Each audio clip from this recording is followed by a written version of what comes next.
진정히 주님을 송축하고 찬양하는 일, 그 일에 함께 우리의 마음 전체를 내어드리는 저와 여러분 되기를 소망합니다. 우리 좌우에 계신 분들과 한번 인사하죠. 눈 인사하시죠. 잘 오셨습니다. 은혜 많이 받으세요.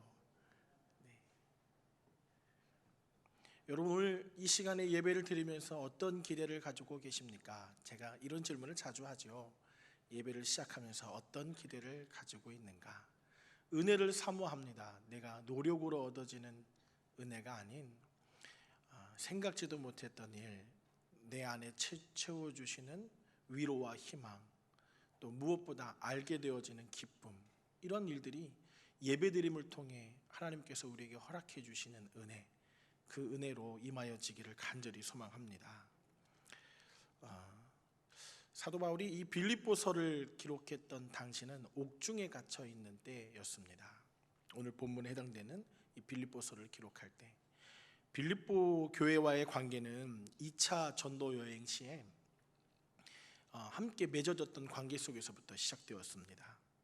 로마의 감옥에 갇혀 있음에도 불구하고 복음의 능력이 어떤 것인지를 이 빌립보 교회에게 전하고 싶은 마음, 그리고 무엇보다 이 감옥에 갇혀 있는 사도 바울을 위로하고 재정적인 지원을 해준 것에 대한 감사, 가장 하고 싶었던 얘기는 환경이 아무리 힘겹고 어려울지라도 환경보다 크신 하나님을 바라보기를 원했던 빌립보 교회 성도들을 향한 사도 바울의 마음이 담겨 있습니다. 무엇보다 자신이 투옥 생활을 하고 있지만 내가 이렇게 갇혀 있는 것도 나는 오히려 이것이 복음에 대한 능력이라고 생각을 한다라고 빌립보 교회 성도들을 위로하기도 하고요.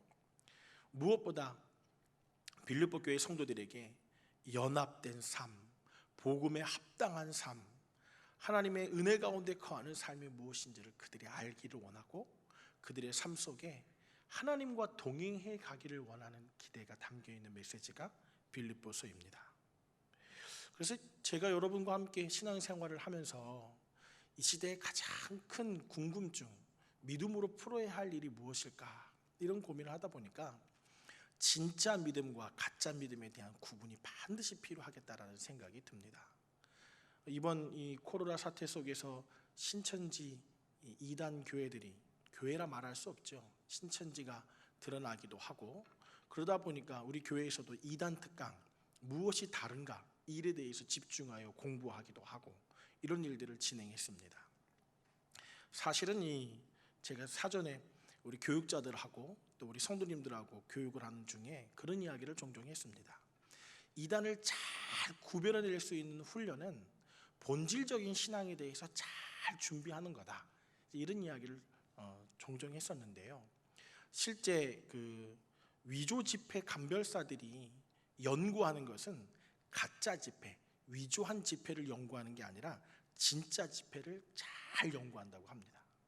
그래야 뭐가 틀린, 뭐가 다른 점이고 어떤 데서 틀린 부분들이 드러났는지를 알기 때문에 진짜 집회에 대한 연구를 그렇게 많이 한다고 합니다. 우리는 이제 위조 집회 감별사 하니까 어떤 게 가짜인지, 가짜를 잘 연구할 것 같은데 실제는 진짜를 연구한다고 하는 거죠. 이 시대에 우리가 살아가는 모습도 그래야 합니다. 무엇이 다른가? 이단에 집중하기에 앞서서 참된 믿음은 무엇인가? 진짜 복음은 무엇인가? 내가 믿음 앞에 살아간다는 것, 내가 복음에 합당한 삶을 살아간다는 것이 무엇인가? 나는 하나님을 어떻게 믿고 있는가? 믿음의 형태는 어떻게 드러나고 있는가? 내 신앙생활, 아니 내 삶의 모습 속에서 복음이 어떤 영향을 미치고 있는가? 이런 일들을 기억하고 이런 일들에 집중해야 될 때가 지금이라고 여겨집니다. 미국의 알리스토 맥그레스, 미국의 신학자를 드러내서 좀 죄송한데요, 그가 그런 책에 이런 대목을 그려놨더라고요. 회개함이라고 하는 것, 그것은 내 생각을 정리하고 하나님의 큰 그림으로 들어가는 것이다, 이런 표현을 썼더라고요. 큰 그림으로 들어가는 것, 내가 생각하고 있던 믿음 생활에 대한 제한적 생각이 아니라 하나님의 생각으로 들어가는 것, 이것이 믿음이라는 것, 이것이 진짜 복음이라는 거예요. 하나님의 나라, 큰 그림이라는 건 내가 어떻게 살까? 내 가정은 어떻게 부유할까? 내 앞에 놓여져 있는 삶의 문제는 어떻게 해결해야 할까?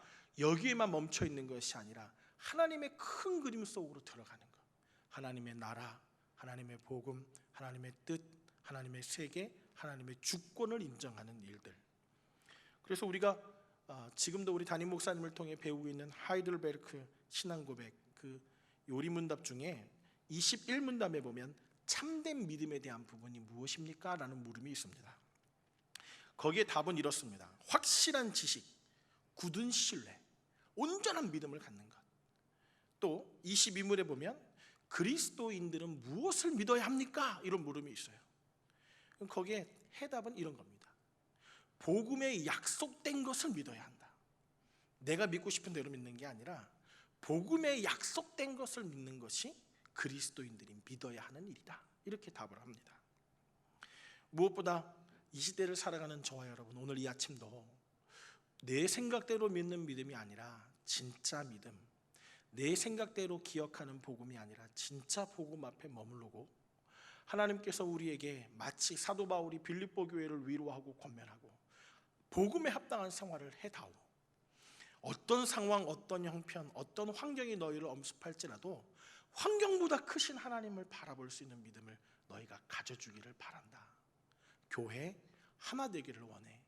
너희가 서로 나누어져 있는 마음이 아니라 한 마음 한 뜻으로 그 일들을 이루어 가기를 바란다라고 사도 바울이 빌립보 교회를 향해 전한 그 말씀이 오늘 이 아침에 저와 여러분에게 우리에게 향하신 말씀으로 받아들이는 놀라운 은혜가 있기를 간절한 마음으로 소망합니다. 지금의 시대를 탈기독교의 시대라는 표현을 씁니다. 참 어려운 표현들이 많아져요. 좀 쉽게 해석을 해보면 세속화되어져 간다. 점점 기독교가 세상과 같아져 간다라는 표현을 씁니다. 그 말에 동의하고 싶지는 않은데 동의되어지는 부분들이 많죠. 교회가 세상과 별반 다름없이 돌아가는 거죠. 그렇게 되다 보니까 오히려 교회는 마지막 때에 두려움 없이 신앙인들은 주님 오심을 고대하고 기대하고 오히려 이때가 마지막이라 여겨지면 마지막까지 맡겨진 사명 앞에 더 선명하게 서는 것이 성도들의 모습이어야 할 터인데 세상과 같이 세상을 두려워하는 일들이 우리에게 점점 가득해집니다. 빈부의 격차가 커지면 어떻게 먹고 살까? 이 염려 안 할 수 있는 부분이 아니죠.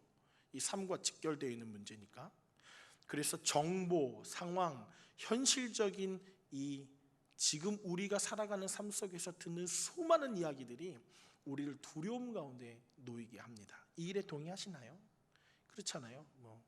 코로나 사태도 이렇게 마스크를 다 쓰고 예배를 드리는 기이한 현상도 여러 가지로 세상에서 주고 있는 수많은 일들이 우리를 두렵게 하는 일이죠.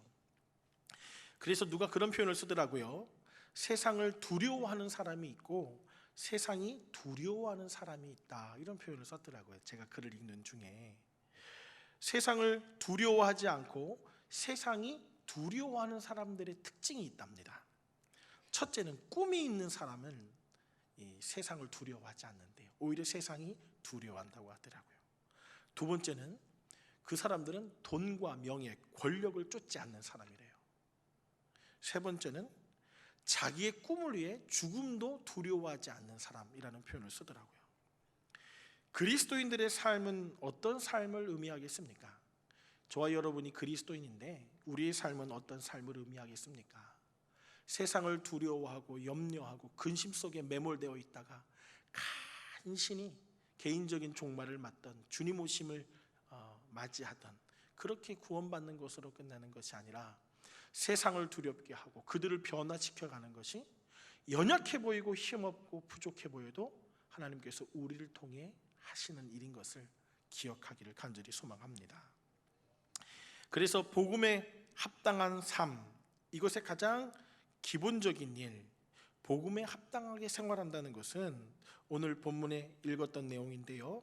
28절에 대적하는 자를 두려워하지 않는 것 이렇게 기록을 하고요.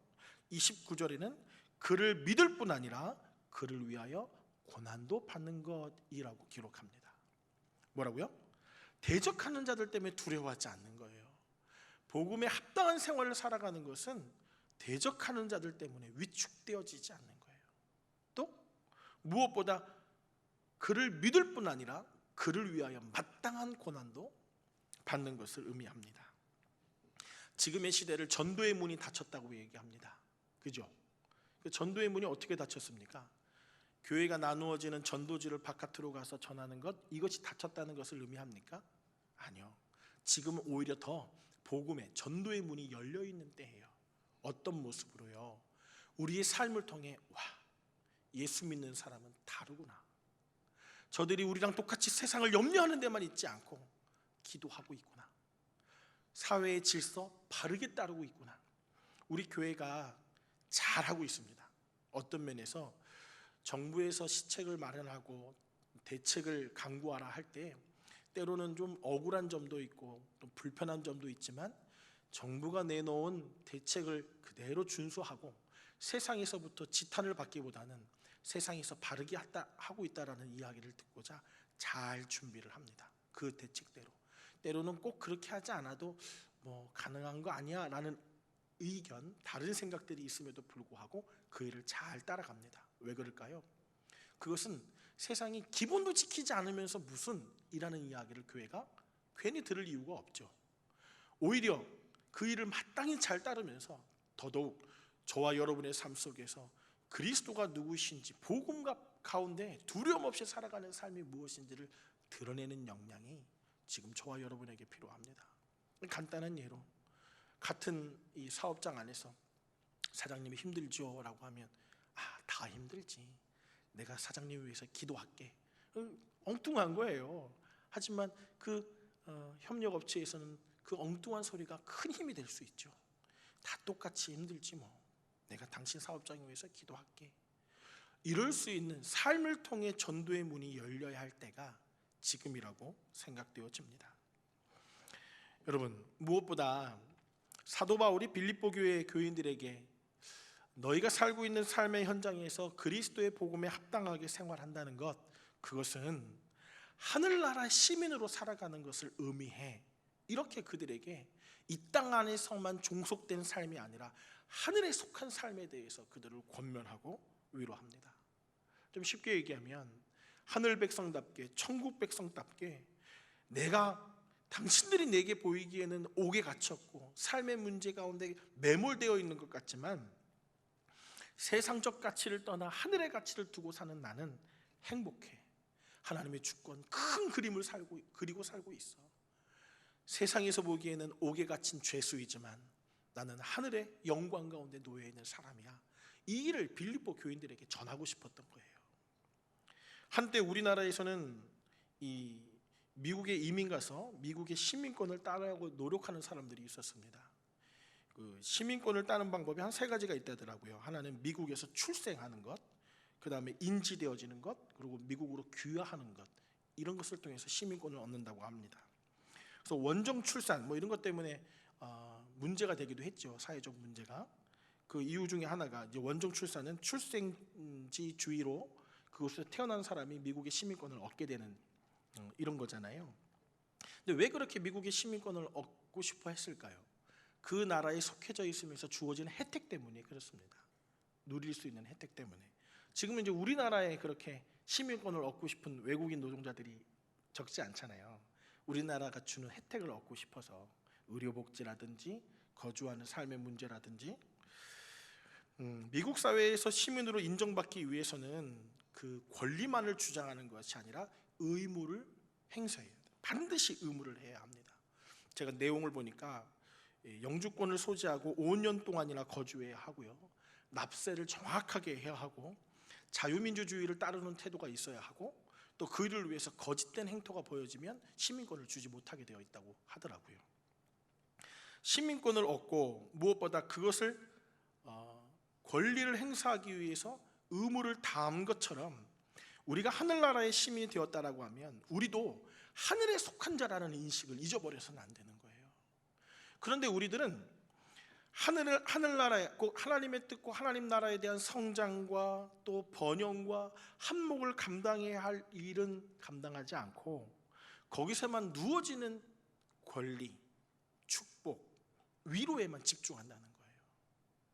그래서 사도 바울이 그렇게 얘기하는 거예요. 너희가 믿을 뿐 아니라 그를 위해 고난도 받는 것이다. 마땅히 법을 지키고 물리적인 헌신도 해야, 하나님 나라를 위해서도 그렇게 해야 하나님 나라 백성답게 살아가는 것입니다. 하나님 나라의 시민으로 산다는 것은 우리의 힘으로 그 일을 하는 것이 아니에요. 세상과 다르게 내가 그 나라에서 5년 동안 잘 유지하면 되는 것, 헌금을 많이 하면 되는 것, 그게 아니라 성령의 힘입어 하나님의 인도하심 속에서 그 책임을 다하는 것이 하늘나라 시민권을 가지고 있는 사람들의 삶의 모습이라 할 수 있습니다. 우리가 이 시대를 살아가면서 안타까운 것은 많은 사람들이 하늘나라의 시민은 되었지만 하늘나라의 시민으로서 의무를 잘 감당하지 못하는 것 때문에 그렇습니다. 이 사도 바울의 말이 이해가 되기도 합니다. 이 사도 바울이 자기의 모습을 보면서 오늘 본문에 해당은 아니지만 20절과 22절에 이렇게 고백합니다. 제가 읽어봐 드릴게요. 나의 간절한 기대와 소망을 따라 아무 일에든지 부끄러워하지 아니하고 지금도 전과 같이 온전히 담대하여 살든지 죽든지 내 몸에서 그리스도가 존귀하게 되게 하려 하나니 이는 내게 사는 것이 그리스도니 죽는 것도 유익함이라.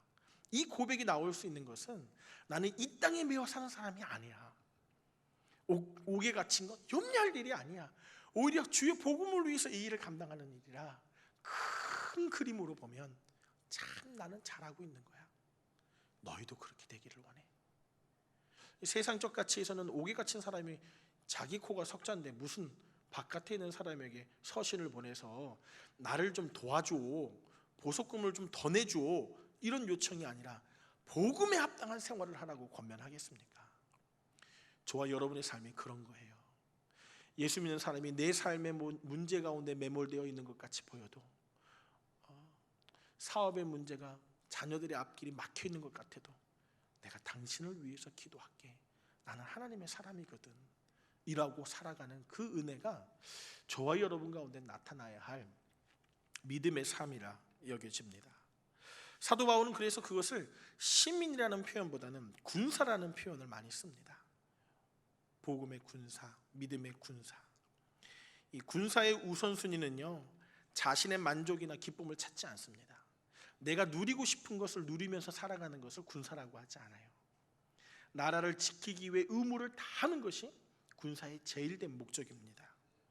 제가 군에 임관하기 전에 이제 사관 후보생 기간이 한 4개월 정도 이제 되었는데 3사관학교에서 그런 훈련을 받았습니다. 그 훈련을 받는 동안 교정이 엄청 넓은데 그 교정 곳곳에 이런 문구가 써여 있습니다. 위국 헌신 군인 본분. 이 누구의 이야기죠? 안중근 의사의 유묵이 담겨 있는 문구예요.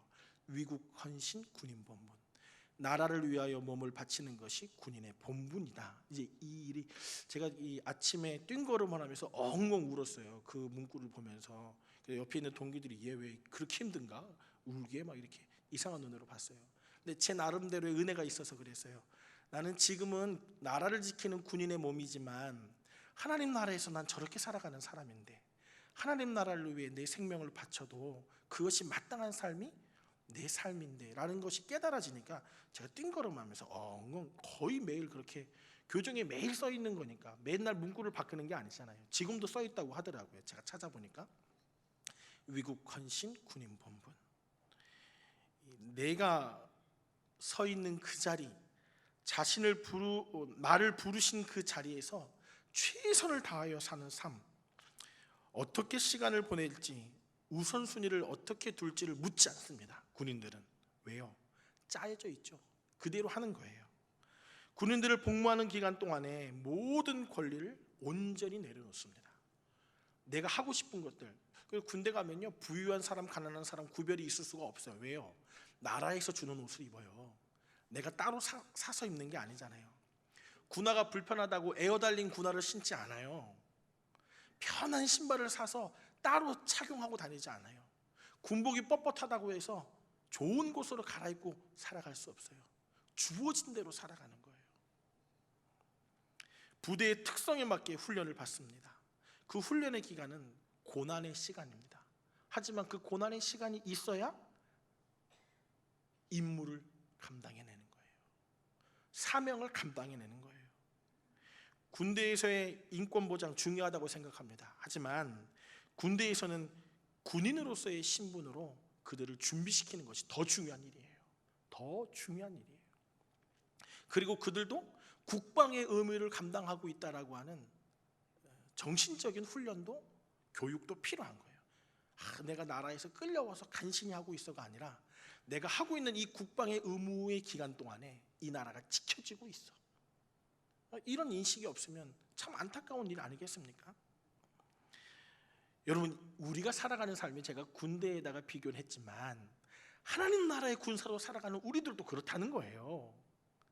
이 땅에 살아가면서 내가 예수 안에 있는 삶을 살아가지만 누려야 할 권리, 예수 믿으면서 삶의 문제 가운데 하나님이 해결해 주실 거야, 이런 얕은 의미에서의 권리만을 주장하고 내가 마땅히 감당해야 할 복음에 대한 고난.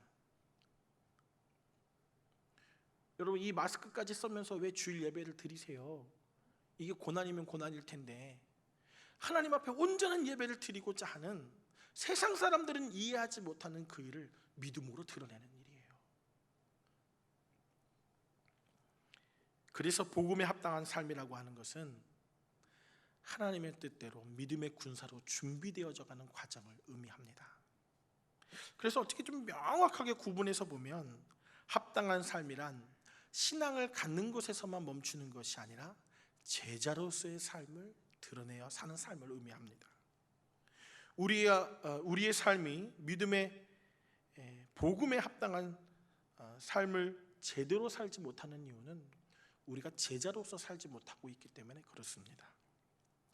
우리가 제자로서 부름을 받았고 군사로서 부름을 받았다면 그들에게 마땅히 수반되어져 가는 삶의 모습이 있습니다. 그 첫 번째가 하나님의 다스림에 복종하는 거예요. 같이 한번 해볼까요? 하나님의 다스림에 복종하는 것.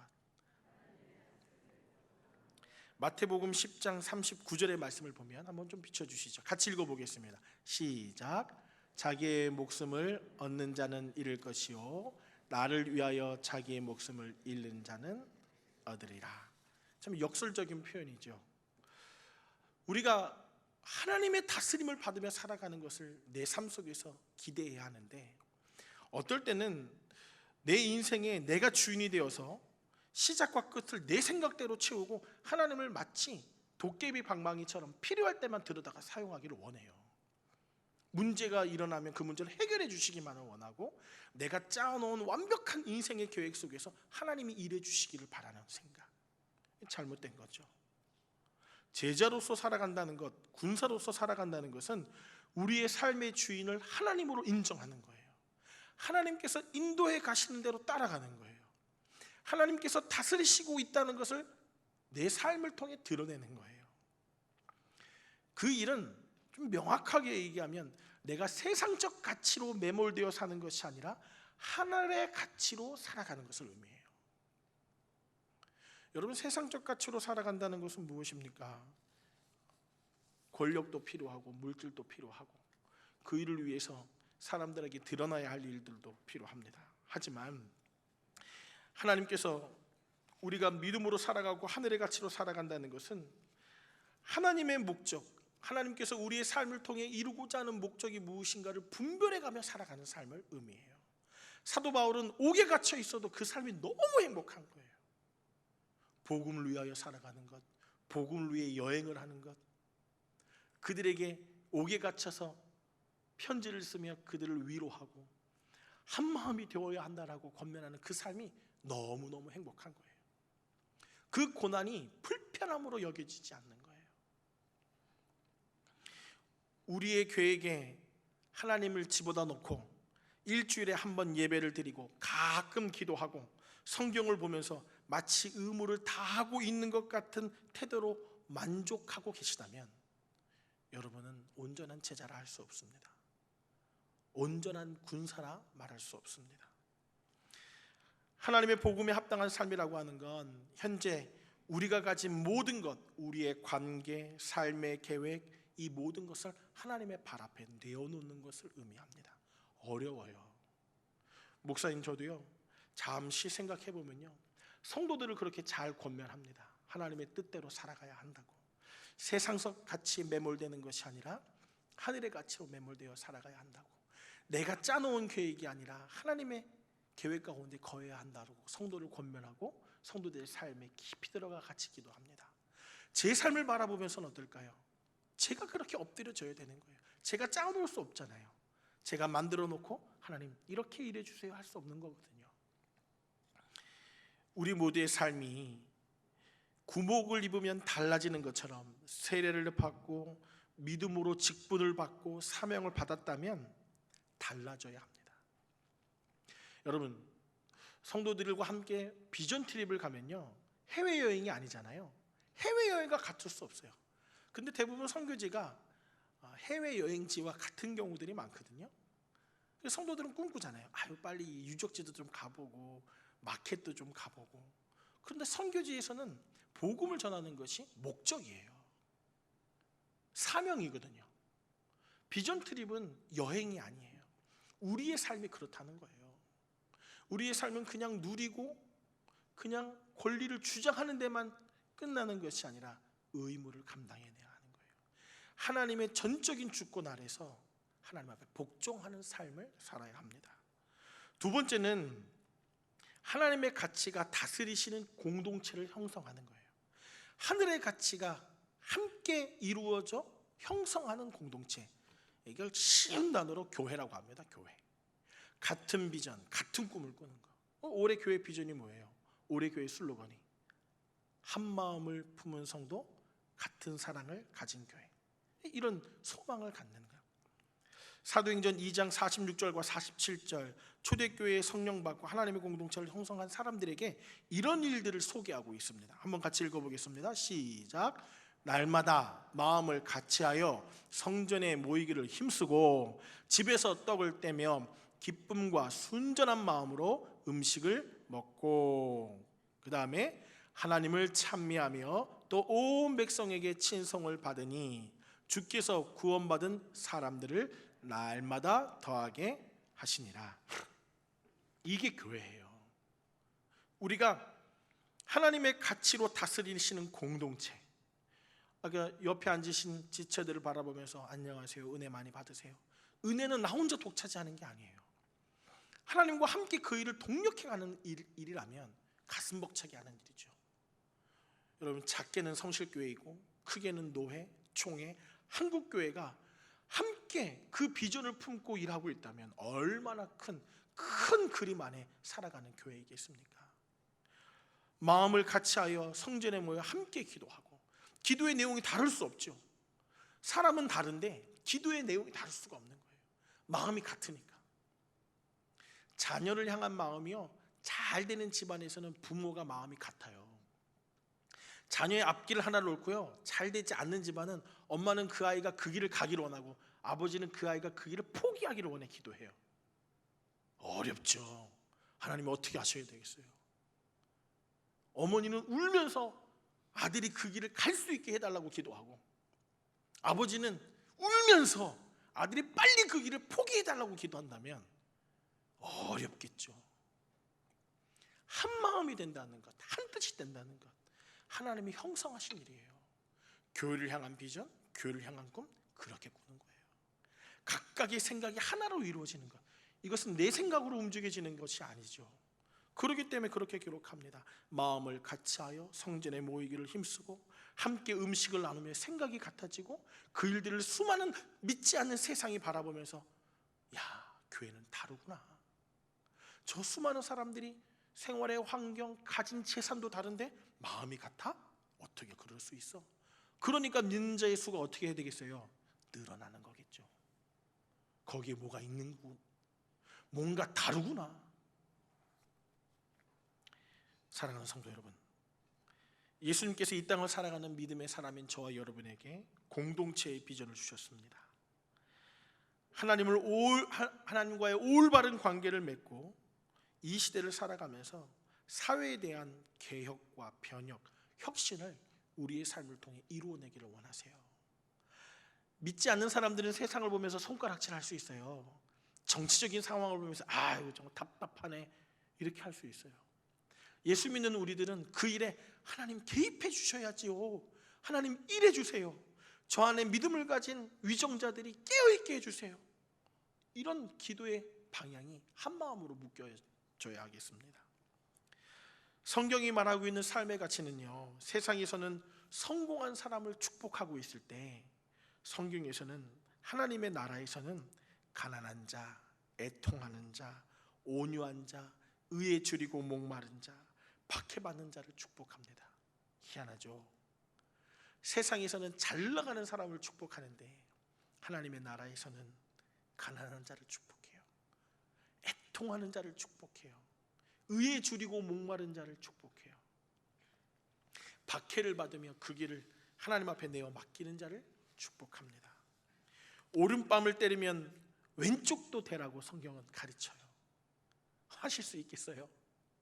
요즘에 아이들 제가 자랄 때는요, 이 학교에서 선생님한테 혼나고 왔다면 엄마한테 더 맞아요. 선생님한테 내 학교에서 뭘 잘못했길래 그러냐고 학교에서 혼나고 왔다고 하거나 맞고 왔다 그러면 집에서는 더 맞아요.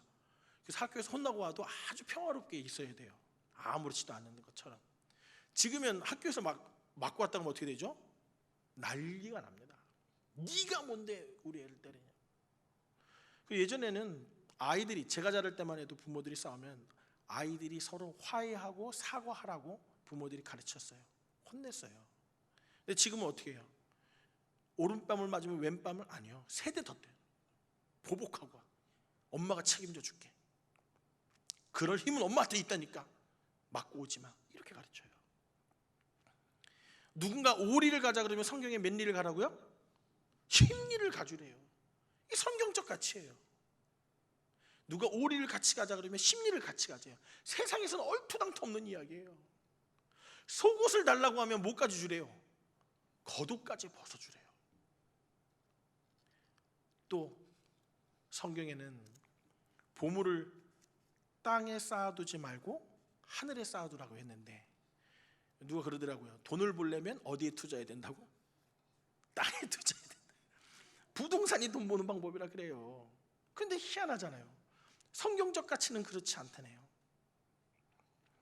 우리가 이해 못할 세상에 지금의 걱정과 염려, 그 모든 염려를 내려놓고 그것을 이방 것이라고 하고, 그 걱정과 염려는 이방 것들이 하는 것이라고 말하고, 오히려 너희의 걱정과 염려를 주께 맡기고 의를 위해 살아가면 너희의 걱정과 염려를 하나님께서 책임지시겠다라고 말씀하고 계시는 것이 성경적 가치의 삶입니다.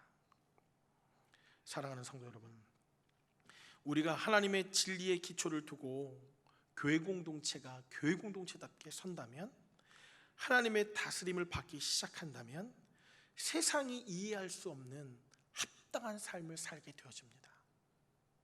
세 번째는요, 우리에게 그러한 교회 공동체를 통해서 이루고자 원하시는 것은 하나님의 대상으로 세상에 나아가라는 거예요.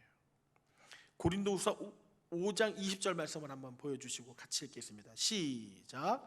그러므로 우리가 그리스도를 대신하여 사신이 되어 하나님이 우리를 통하여 너희를 권면하시는 것 같이 우리를 사신으로 대사로 보내신 거예요. 세상에 살아가면서 우리를 하나님의 대사로 보내셨다는 거예요. 엄청난 일을 맡기신 거죠.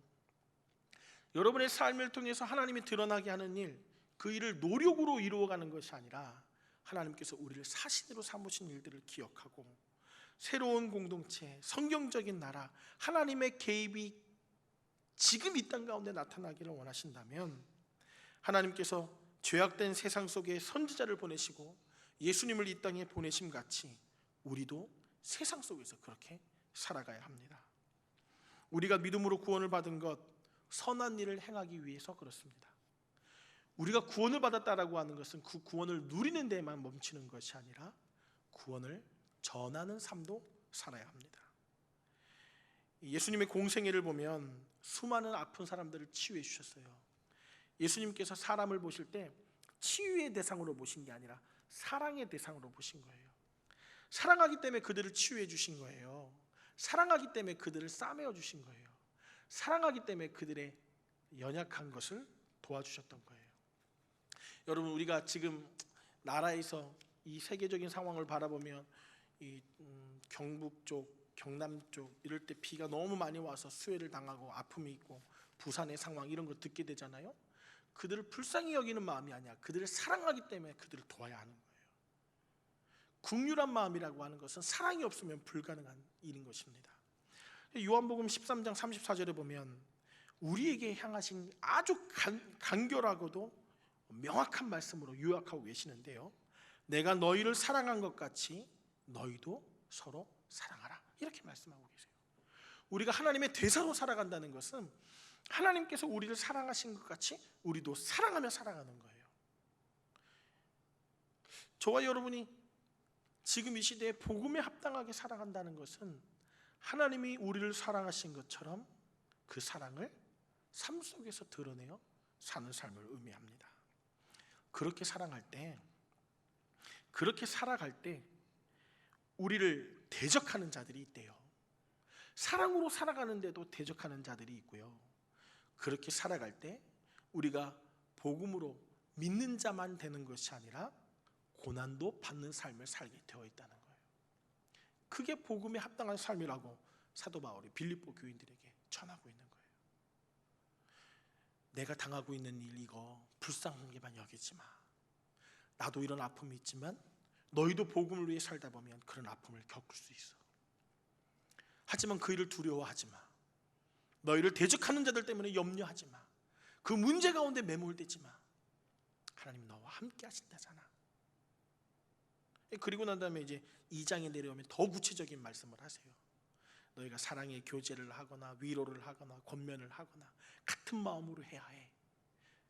하나님 아버지의 마음, 그리스도 예수의 마음을 품고 해야 해. 이런 말씀을 전합니다. 오늘 이 아침 제가 여러분들에게 전하고 싶은 메시지는 그런 것입니다. 복음에 합당한 삶, 하나님 보시기에 합당한 삶을 살아가는 것, 세상적 가치에 매몰되어서 염려하는 것이 아니라 나를 통해 하나님이 드러내는 것. 제가 그 말씀을 듣고 참 은혜가 됐어요. 아까 서두에 집사님의 말씀, 집사님 힘드시죠? 저만 그런가요? 다 그렇죠.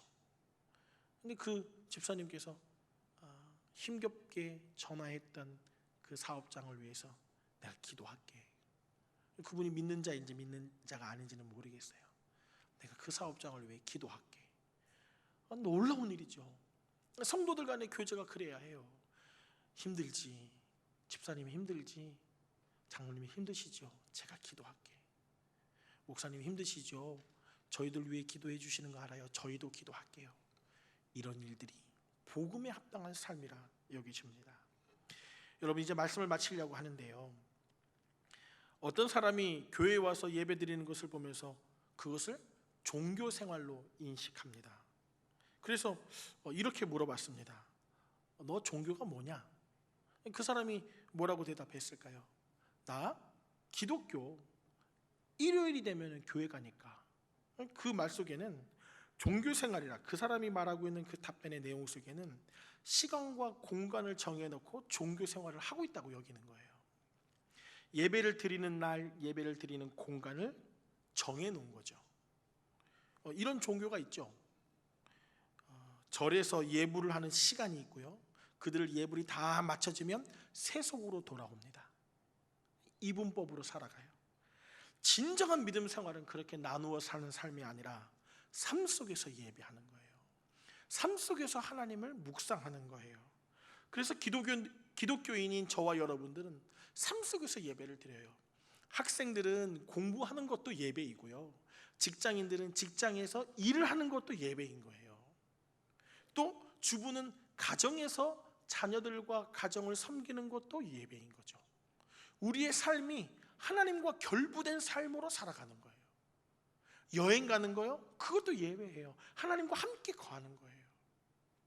휴식을 취하는 거요. 하나님과 함께하는, 하나님 떠난 휴식이 아니라 하나님과 함께하는 걸음. 그 걸음이 진정 신앙인들의 삶이라고 확신합니다. 사랑하는 성도 여러분, 그래서 우리가 우리의 삶 속에 합당한 삶을 산다는 것은 아무리 이 성적 올리는 방법이 있어도 하나님의 방법이 아니면 하지 않는 거고요. 아무리 돈 벌 방법이 있어도 하나님의 방법이 아니면 택하지 않는 거예요. 그걸 보면서 세상이 뭐라 그런다고요? 다르구나. 저 사람 왜 저러지? 그게 복음의 영향을 드러내는 일이라 믿습니다. 말씀을 마칩니다.